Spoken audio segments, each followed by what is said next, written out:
The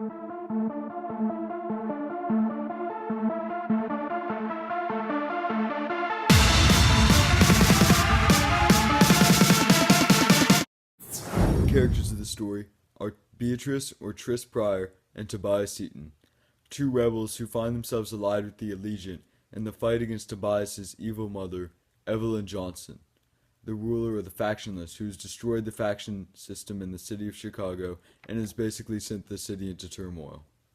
Tris is a small-framed but brave girl who's not afraid to sacrifice herself for a cause, while Tobias is a large and burly man who is more focused on Tris than the actual cause itself at most times. Oh, this is the end of everything that I've known. The plot of the story is very complex, but basically, Tobias's evil mother has taken over the city, so Tobias and Tris and a small group of their friends leave to escape the city. When they escape, they find out that there is a Bureau of Genetic Damage dictated by the US government that has basically dictated their whole lives. Their whole lives has been based around this idea of genetic damage, which is the idea that the government altered people's genes to try to make them be better, but it ended up backfiring and now many people are genetically damaged. And it's the Bureau's idea that by putting people into these faction systems, they can erase genetic damage, and that's what Tris and Tobias' whole lives have been.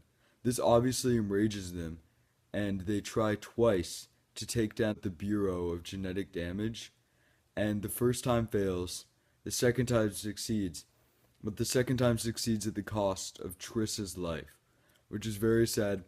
And in the end, Tris dies, which does not set this up for much more of a sequel, but it does make a very powerful story. The end of everything that I've known. So come on.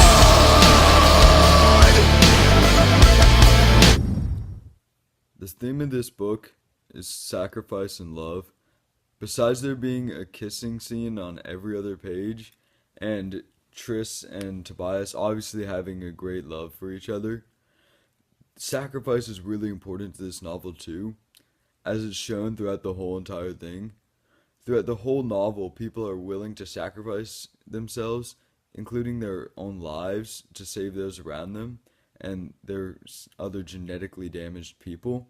And in the end, Tris ends up giving up her life to save Tobias and other genetically damaged people when she isn't even genetically damaged, which truly speaks to how sweet the story is.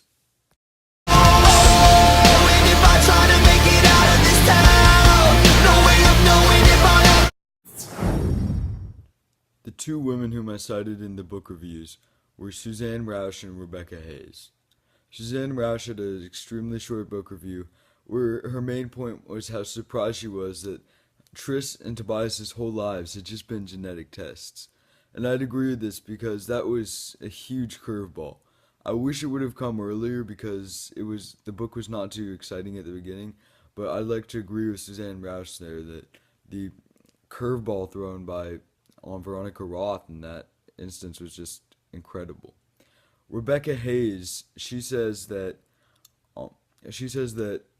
Chicago was a dystopia, which I'd like to disagree with, because although Chicago obviously was not perfect, they had factions, and for general purposes, everyone in the factions, besides a very select amount of people and erudite, seemed to be happy with what they were doing. It might be a dystopia from our perspective, but from the perspective of the people of the city, Chicago was in no way a dystopia. Another thing that Hayes says that I disagree with is that this book is immediately good from the beginning. She says that in support of the book, and although I loved the book, it was very slow.